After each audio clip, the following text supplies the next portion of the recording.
மண்ணின் மீது மனிதனுக்காசை, மனிதன் மீது மண்ணுக்காசை.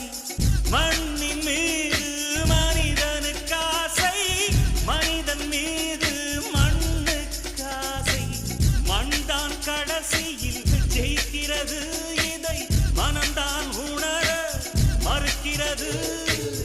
கையில் கொஞ்சம் காசு இருந்தால் நீதான் அதற்கு எஜமானன். கழுத்து வரைக்கும் காசு இருந்தால் அதுதான் உனக்கு எஜமானன். வாழ்வின் அர்த்தம் புரிந்துவிடு, வாழ்க்கையை வாரி குடித்துவிடு. ஒருவன் ஒருவன் முதலாளி, உலகில் மற்றவன் தொழிலாளி. விதியை நினைப்பவன் ஏமாடி, அதை வென்று முடிப்பவன் அறிவாளி. ஒருவன் ஒருவன் முதலாளி.